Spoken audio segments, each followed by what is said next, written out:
All right, here's a video for Unit 15, Day 3. Yesterday we started talking about the normal curve and how to do questions involving that. And today is just a little bit more on that topic. So let's start with a warm-up. Go ahead, read through this, and maybe pause the video real quick, see if you can do this, see if you're at the same spot that everyone should be at from yesterday. And when you're ready to check your answers, press play again.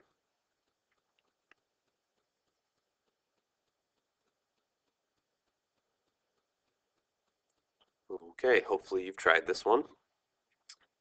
It says assume that the ages of first-year college students are normally distributed with a mean of 19 years and a standard deviation of 1 year.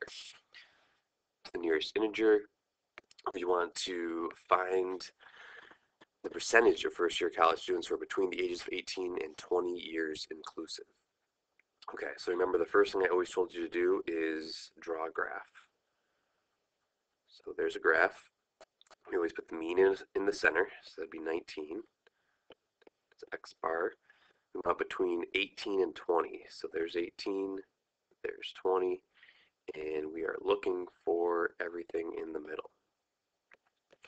Okay, so the first step was to find the z-scores. So the first z-score is for 18. Remember that was always observed, so 18 minus the mean, minus 19, over the standard deviation, which is 1, so it's going to be -1.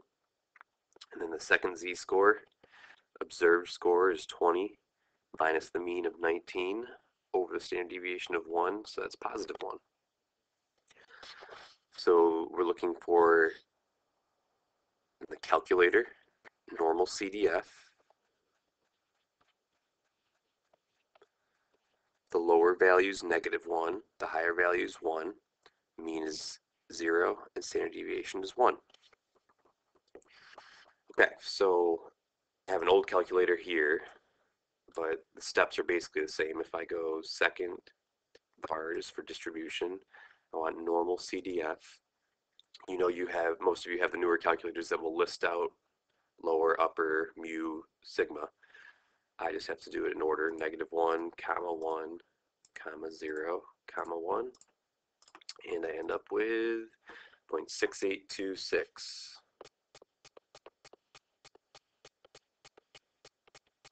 Which is the nearest integer, about 68%.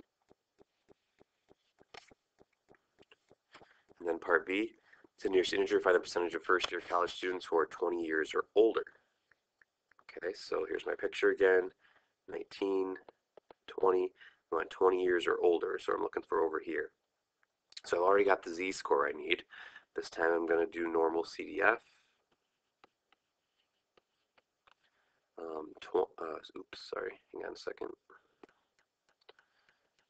The z-score for 20 was 1, so 1, comma, we want to say infinity, which was 1 times 10 to the 99th, comma 0, comma 1. Throw that into the calculator.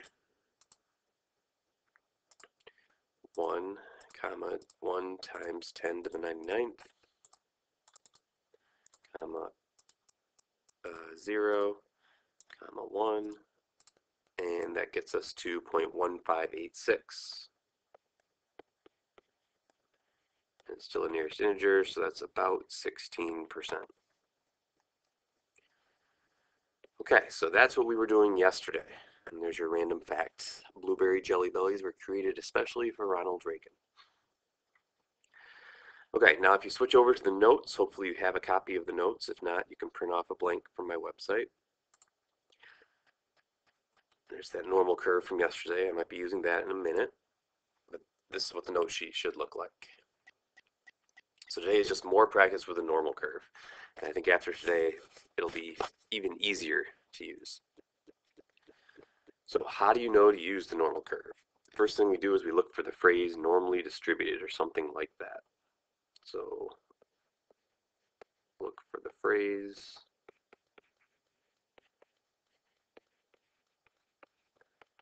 normally distributed.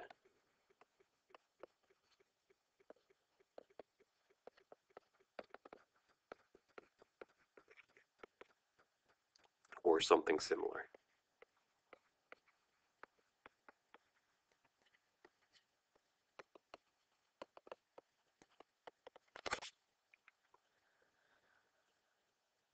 So here's an example that's really no different than what we just did in the warm-up or what we did yesterday. The weights of Siamese cats are normally distributed with a mean of 6.4 pounds and a standard deviation of 0.8 pounds. The breeder of Siamese cats has 128 in his care. How many can he expect to have weights between 5.2 and 7.6 pounds? Okay, how many gives us one extra step in the end, which we'll come back and talk to at the end. But let's start with drawing our picture. So we've got a mean of 6.4 pounds, so that's got to go in the center. We want to know how many are between 5.2, so that'd be down here, and 7.6, so that'd be up here. And we're looking for the amount in between. Okay, so what's our first step? Z-scores. So first Z-score observed is 5.2 minus the mean of 6.4 over standard deviation, sigma, 0.8. And if I do that in my calculator, I'll end up with negative 1.5. And second Z-score is 7.6 minus 6.4 over 0.8. And that comes out to be positive 1.5. Okay, next step. I got to use normal curve. So remember normal CDF, that'll give us the percentage of values that fall between there. So if I do normal CDF, lower is negative 1.5, upper is 1.5, mean is 0, standard deviation is 1. Plug that all in. So second bars, negative 1.5, comma 1.5, comma 0, comma 1 gets me to 0.86638.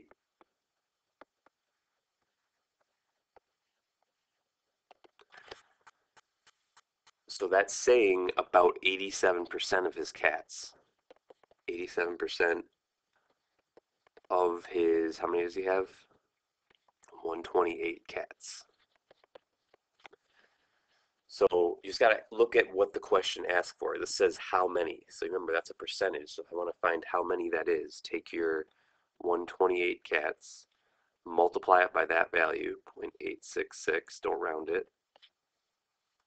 And let's see what the calculator says. I'm going to take 128 times, I'm going to do second answer, that's that whole 0.866 number, and I get 110.897.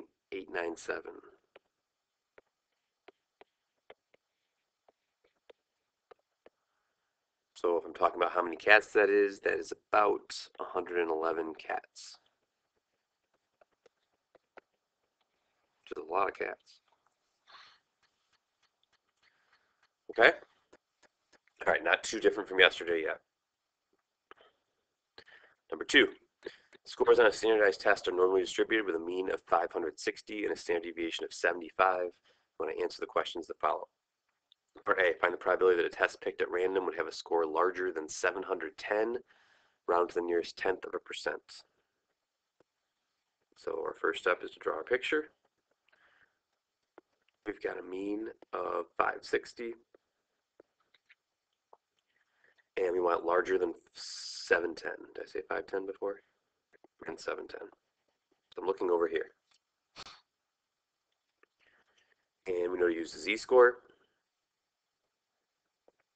which is the observed, 710, minus the mean, 560, over the standard deviation, which is 75. Let's see what that is.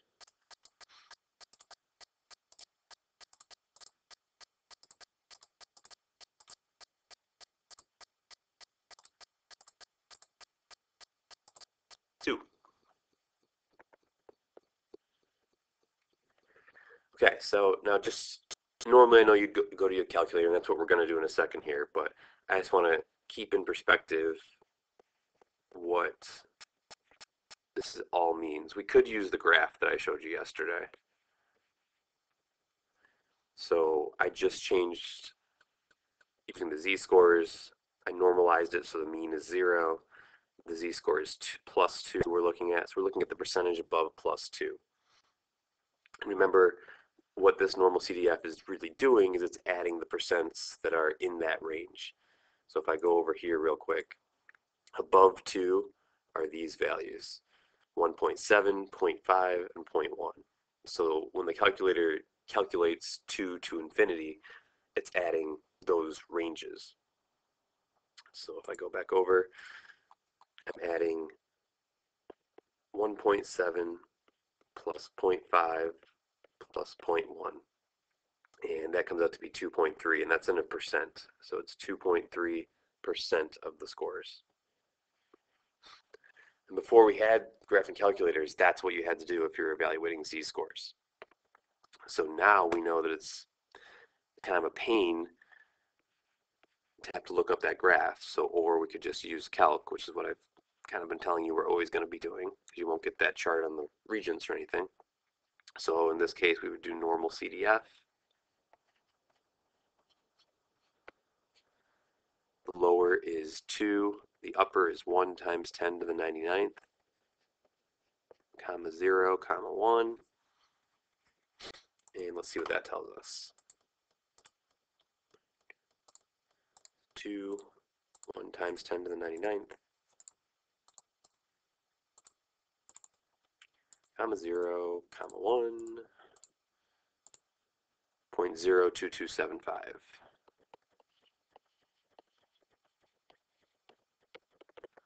Which, if we make it into a tenth of a percent, you can see it's exactly the same, or at least it rounds to exactly the same, 2.3%.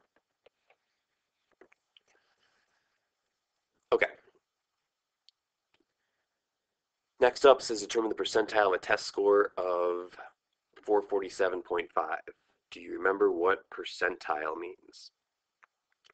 Anytime you see percentile, remember we do percent at or below. That's what you're supposed to think of. So you want to be at a lower percentile because that means you scored better than most people. Okay, so the process is the same. It's just what we're asking for the final answer. So we want mean of 560 still. Now we're looking at percentile of test score at 447.5. And I just realized I misspoke again. If I want a percentile, I'm hoping I'm in a higher percentile because that means there's more people below me. So I don't want a lower percentile, I want a higher percentile. Okay, so first step, find your z-score, 447.5 minus 560 over that standard deviation of 75. And if you do that in your calculator, you'll get negative 1.5. So again, if I wanted to use the graph, I just converted my score to my normal curve. So now we have 0 in the center, negative 1.5. Since I'm looking for percentile, I'm looking for at or below. I would go to my chart and add everything below negative 1.5, which is 4.4, 1.7, 0.5, and 0.1. So I would do 4.4 plus 1.7 plus 0.5 plus 0.1, and that comes out to be 6.7%. So that's the 6.7th percentile.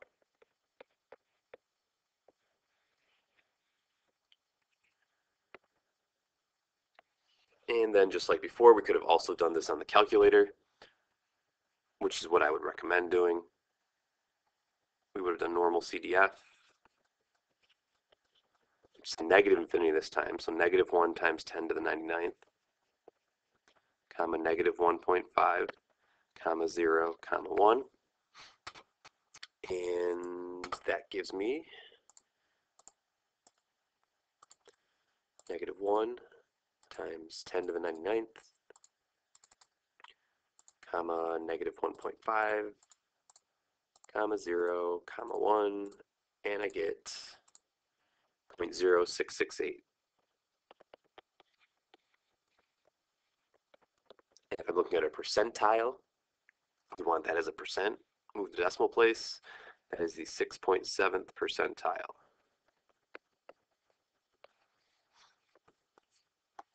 Okay, so you can clearly see that whatever you do on your calculator is coming from the graph. So we know we're finding the area below that normal curve. Okay, last part of this question for Siamese cats. Ready to go on to the next page? Ready or not? Find the probability to the nearest hundredth that a completed test picked at random would have a score between 500 and 600. Okay, so it's the same setup. So I still have my mean of 560. Looking between 500 and 600.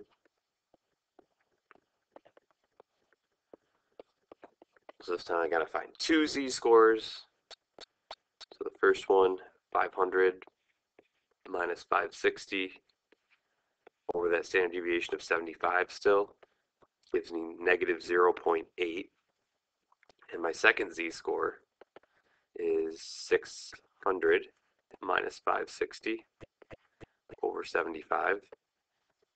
And that gives me 0.533, etc., etc. So in this case, I'm kind of locked into using the calculator, and that's why it's just better to use the calculator every time. Those z-scores don't show up on this chart, so I could only estimate it based off of where I think they fall. But the calculator can still do the work for us. So since these are not nice z-scores,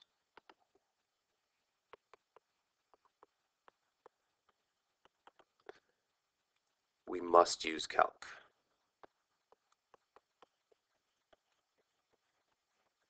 But again, there's no reason not to just use the calc every time. So we'll do normal CDF.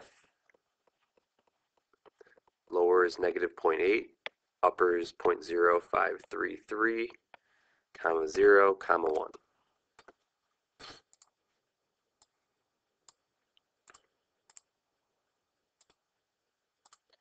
Negative 0.8, comma 0.533, comma 0, comma 1, gets us to 0.4911. So find the probability to the nearest hundredth. So again, just watch what they're asking for. It's not a percent this time, so 0.49 is the probability that you would fall between those two values. Okay, so we still really haven't done anything new today, and there's not too much that is new, but I do have a shortcut that's going to make your life a little bit easier. Why do we always use mu is 0 and sigma or standard deviation is 1? And the reason is because of those z-scores. Because z-scores relate our given situation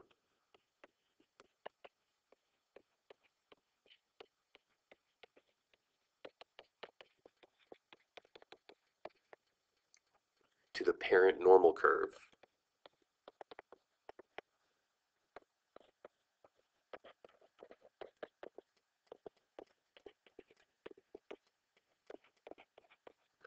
which has a mean of 0 and a standard deviation of 1. And mu is mean, standard deviation is sigma. So when we were doing that chart, we had to use z-scores so that we could relate them to these normal curves. But the thing is, since I have a calculator and I'm really not going to use the chart anyway, wouldn't it be great if the calculator could just convert it for us? And it turns out it can. The calculator can calculate the z-scores on its own if we tell it what mu and sigma are. So when I do that normal CDF thing, I still have to do the lower value, but I don't have to make it a z-score. I could just use, like in this last case, the lower value of 500. And I still have to give it the upper value, but again, I could just say 600 instead of making it that z-score, and then just put in the mean right away and put in the standard deviation. If I tell it though that information, it can kind of do the normal curve or the z-score work for us. I'm going to do that with this next example. The lengths of full-grown sockeye salmon are normally distributed, so I know I'm using normal CDF, with a mean of 29.2 inches and a standard deviation of 2.4 inches. Part A, find z-scores for sockeye salmon whose lengths are 5 inches to 32 inches, rounded to the nearest hundredth. Okay, so nothing different. I would take the 25 minus the mean, which is 29.2, it's a 9, over the standard deviation of 2.4, and if I'm rounding to the nearest hundredth, I get negative 1.75.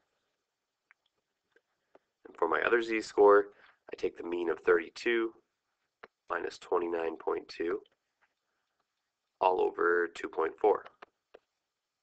And that gives me 1.17 to the nearest hundredth. Part B, using the z-scores you calculated in Part A, determine the proportion of sockeye salmon population, the nearest percent, that lies between 25 and 32 inches. Okay, so we know what I'm doing. Here's my normal curve. We've got 29.2 in the center, because that's the mean. We've got a lower value of 25, higher value of 32, and we're looking for the proportion that fall between them. So if I do nothing different than I've been doing, I would have done normal CDF. My lower is negative 1.75, my upper is 1.17, mu is 0, sigma is 1. We go to the calculator, we plug that all in. Negative 1.75, and upper is 1.17, 0, 1. And we get 0.8389.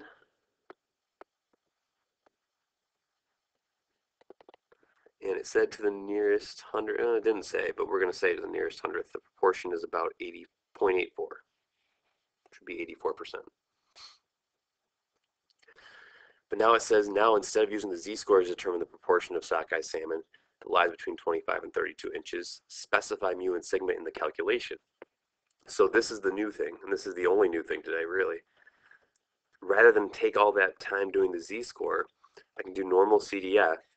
I could just type in lower 25, upper 32, with a mean of 29.2 and a standard deviation of 2.4, and then see what that gives me. So lower 25, upper 32, comma 29.2, comma 2.4. Look at those numbers. They're very close. They're slightly off just because we rounded some of these z-scores up here. Otherwise, if we hadn't rounded them, they'd be exact. But you can see I essentially get the same answer. This is 0.3882. So to the nearest hundredth is still about 0.84. So that can make our job a lot easier if we don't have to do all that z-score nonsense ahead of time. So that's what we're going to do from here on out. Okay, last page.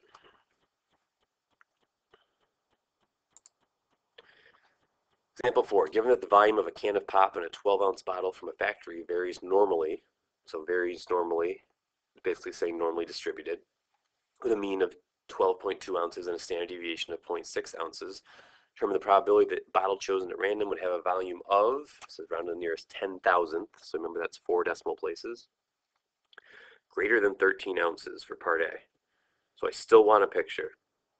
I still want to see mean 12.2, greater than 13 would be everything over here. But now instead of doing all the z-score stuff, I can just say normal CDF, lower is 13, upper is still 1 times 10 to the 99th, comma, mu, or mean, 12.2, standard deviation, sigma, 0.6, and I go plug that in.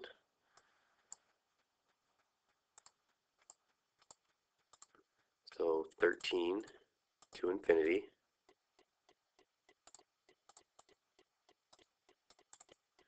With a mean of 12.2 and a standard deviation of 0.6 gets me to 0.09121.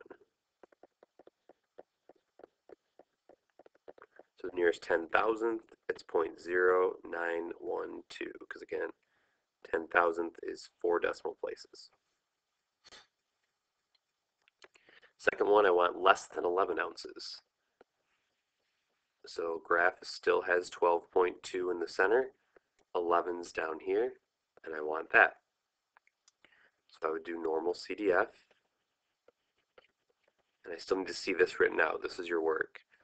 So -1 times 10 to the 99th, negative infinity, upper's 11, 12.2, and sigma is 0.6. So most of this is the same as the last time. But now I'm starting with my lower is negative infinity. So -1 times 10 to the 99th. Upper's 11. Standard, or mu is 12.2. Sigma is 0.6. And it gets me 0.077 or 0.02275. So nearest 10,000th is 0.0228. And then finally for part C, between 11.5 and 12.5. So nothing crazy here. We have our 12.2 in the center, between 11.5 and 12.5. So right in the middle there will be normal CDF. 11.5 is my lower, 12.5 is my upper, mean of 12.2, standard deviation of 0.6. Hopefully you can read all that. Sorry, got a little smushed over there.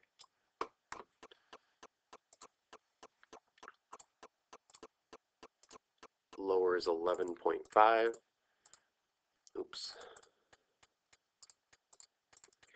Upper is 12.5 with a mean of 12.2 and a standard deviation of 0.6.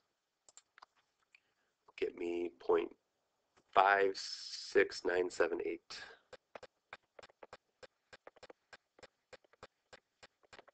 The nearest 10,000th is 0.5698.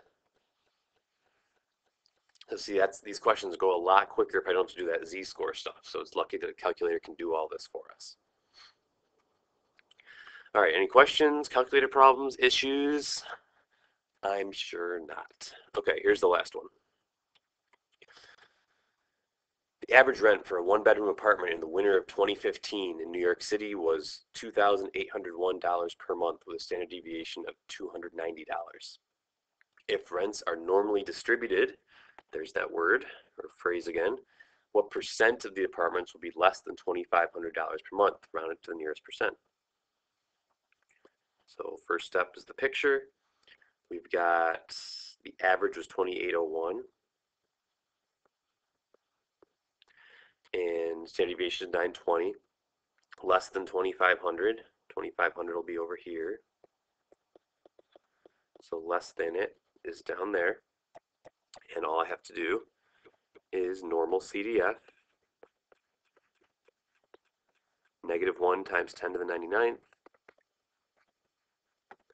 comma 2,500. And the mean is 2,801 with a standard deviation of 920. So nothing crazy there. -1 times 10 to the 99th,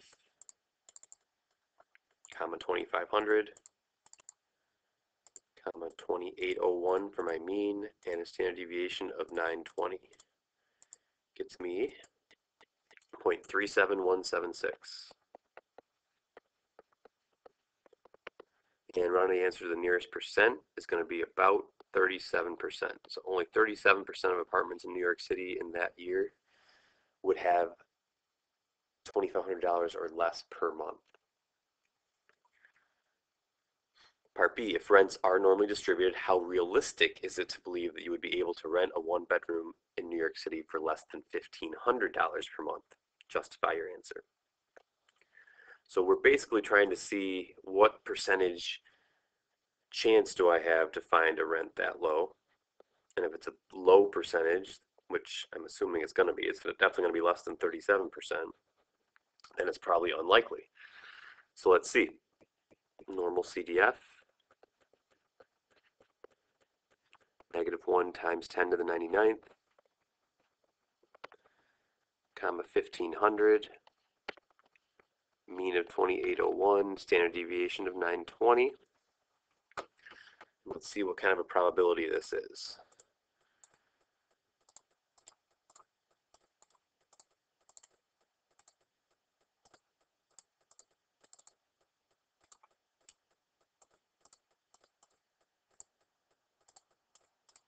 And our probability is 0.07866. So in other words, there's only about a 7.9% chance it's going to be that low, which is not a very great probability. So I would say not very likely.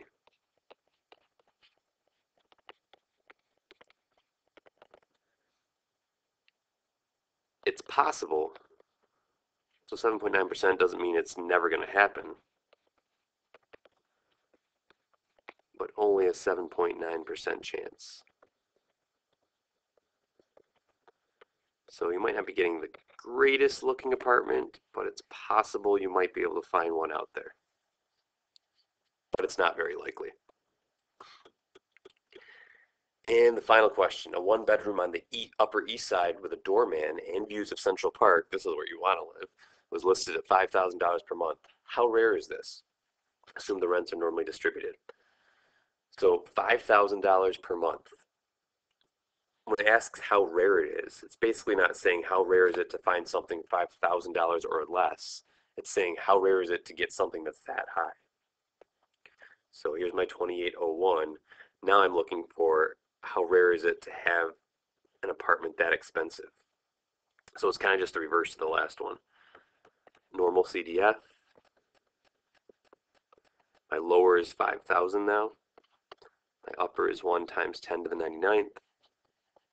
Our mean is 2801, and our standard deviation is 920.